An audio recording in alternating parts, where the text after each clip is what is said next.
who in the first solar system remained on their own plane, being too sinless and holy to find opportunity in that very material and intellectual evolution. Even in this, they will find it impossible to do more than influence the incarnating jivas, imparting to them ability to realize the nature of group consciousness, the quality of the seven heavenly men, but not being able to express themselves fully. Some clues to this mystery will come if the student carefully bears in mind that in our solar system, and our seven planes, we have only the physical body of the Logos, and that physical body is a limitation of the expression of his threefold nature. The first, sixth, hierarchy might be viewed as endeavoring to express the mental vibration of the solar Logos, and the second, his emotional, or cosmic astral, nature. The second, seventh, hierarchy has for its type of force the second aspect of the seventh type of force from out of the many. Some idea of the relative point in evolution of the solar Logos may be gained by study of the varying aspects of force, which he is demonstrating in this particular incarnation. It is this energy which drives the monads through into physical incarnation, for it makes itself felt on the seventh plane. The energies which are functioning are those which the Logos has unfolded, and are the gain of previous incarnations. Gaps necessarily occur, and certain types of force are lacking because he has as yet much cosmically to gain. It is the energy of this hierarchy, which results in the manifestation of the divine androgen, and in the seven centers of force which are the seven spiritual energies. Hierarchy III. The third creative hierarchy, or the eighth, is a peculiarly interesting one. They are called the triads, for they hold in themselves the potencies of triple evolution, mental, psychical, and spiritual. These triads of life are inherently the three persons of the Trinity and the flower of the earlier system from a certain angle. From another angle, when studied as the flower of the earlier eight, they are the eightfold points awaiting opportunity to flame forth. They are the devas who are ready for service, which is to give to another hierarchy certain qualities which are lacking. This hierarchy is regarded as the great donors of immortality whilst themselves, standing aloof from incarnation. Lords of sacrifice and love are they, but they cannot pass out of the logoic etheric body into the dense physical vehicle. This third hierarchy wields the third aspect of electric force of the first type of cosmic energy. They stand for a recurrent cycle of that first type symbolized by the number 8. The formulae for these electrical energies are too complicated to be given here, but the student should bear in mind that these hierarchies express 1. Septenary cosmic energy.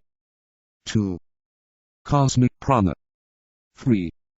Solar energy or electric fire, solar fire and fire by friction. Each hierarchy manifests a triple energy or an aspect of each of the above, and that necessitates a ninefold differentiation, for the two first are triple, as is the third. It is the rejection of the triadal lives by units in the fourth hierarchy, that of the human monads, which precipitates a man eventually into the eighth sphere. He refuses to become a Christ, a Savior, and remains self-centered.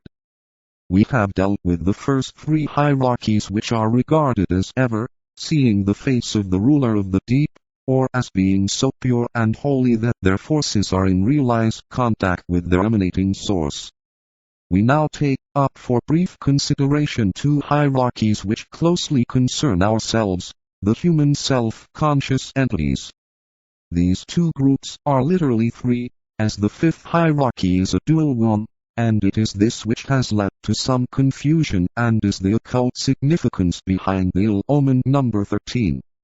They are the seekers of satisfaction, and the cause of the second fall into generation, the fact behind the taking of the lower nature by the ego. The fourth and the fifth hierarchies are the ninth and 10th, or the initiates, and the perfect ones. All human beings, or imperishable jivas, are those who evolve through a graded series of initiations, either self-induced or brought about on our planet with extraneous aid. They achieve through a marriage with the order next to them, the fifth. They are then completed or perfected, and it is owing to this occult fact that the fourth hierarchy is regarded as masculine and the fifth as feminine. Hierarchy IV. The fourth creative hierarchy is the group wherein the highest aspect of man, his Father in heaven, finds place. These lives are the points of fire who must become the flame. This they do through the agency of the fifth hierarchy and the four wicks, or the two dual lower hierarchies. Thus it can be seen that where man is concerned, the fourth, fifth, sixth and seventh hierarchies are, during the cycle of incarnation, his very self. They are the lords of sacrifice, and lords of love, the flower of Atma Buddhi. In studying these hierarchies, one of the most valuable lessons to be learned is the place and importance of man in the scheme. The hierarchy, for instance, which is the essence of the intangible life of spirit, the principle of Buddhi, is the esoteric cause of the cosmic marriage of spirit and matter, based on the love and desire of the Logos, but each hierarchy also expresses itself through one particular manifestation which comes to be regarded by the finite mind of man as the hierarchy itself. This is not so, and care must be taken to distinguish between these hierarchies. They are latent germs of force centers and manifest subjectively. They warm and vitalize groups of forms. They flower forth and express themselves through the medium of a form, or another hierarchy. These hierarchies are all interrelated and are negative or positive to each other, as the case may be. As is stated in the Secret Doctrine, I-238, this hierarchy is the nursery for the incarnating jivas. And it carried in it the germs of the lives which achieved the human stage in another solar system, but were not able to proceed beyond that owing to the coming in of Pralaya, which projected them into a state of latency. The condition of the hierarchy is similar, only on a cosmic scale, to the condition of the seeds of human life held in a state of obscuration during an interchain period. The three other hierarchies dealt with, first, second and third, were those who have, in previous kalpas of logoic manifestation, passed beyond the human stage altogether.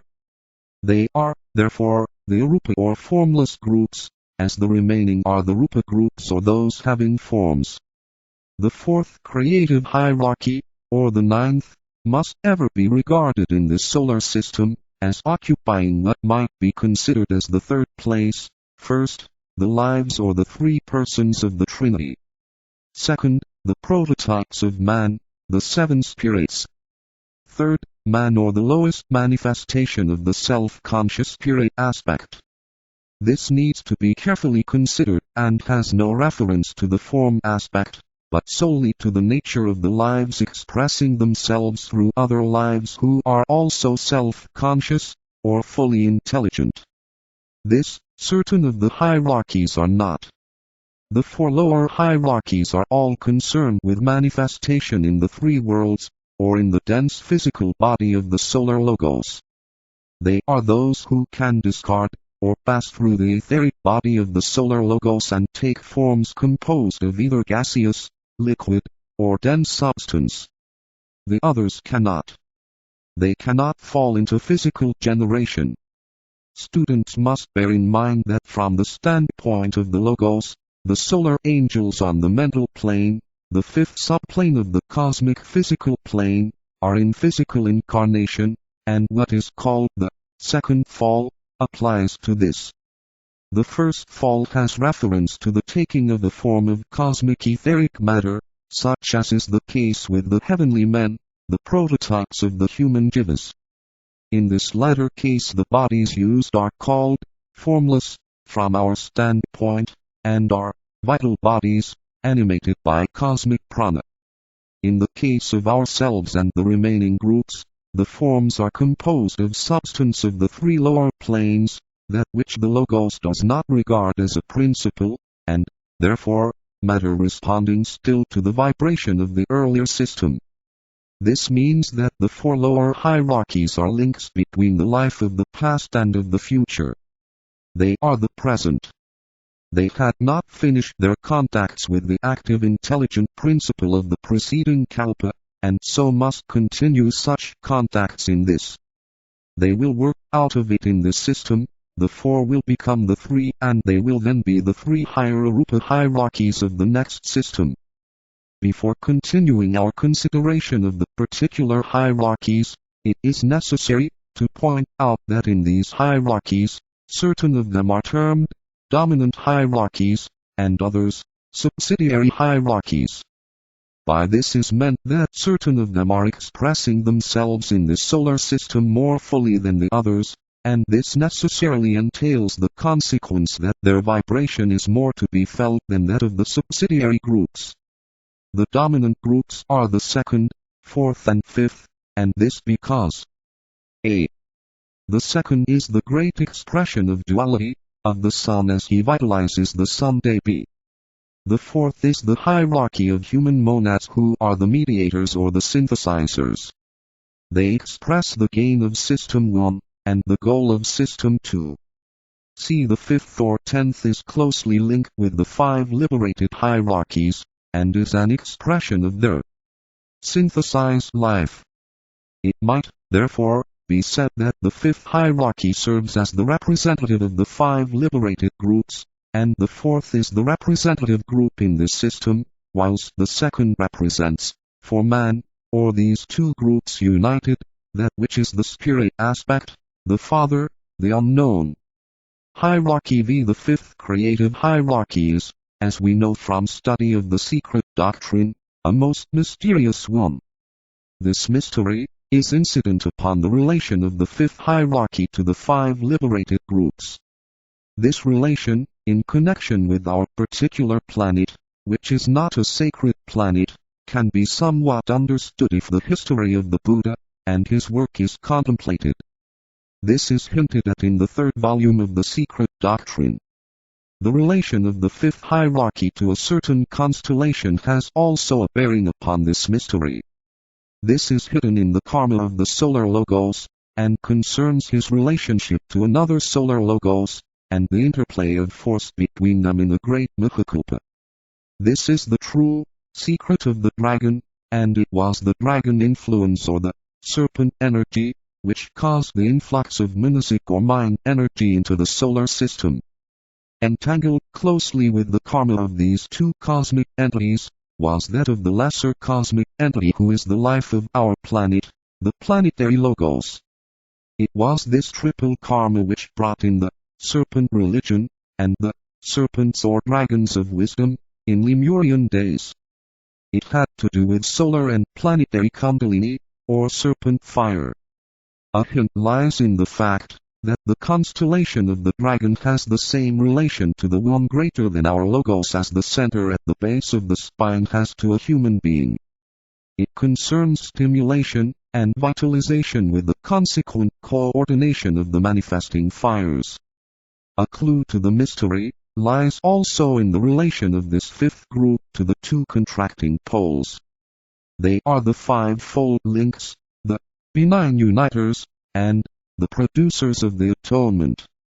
Esoterically, they are the saviors of the race, and from them emanates that principle, which in conjunction with the high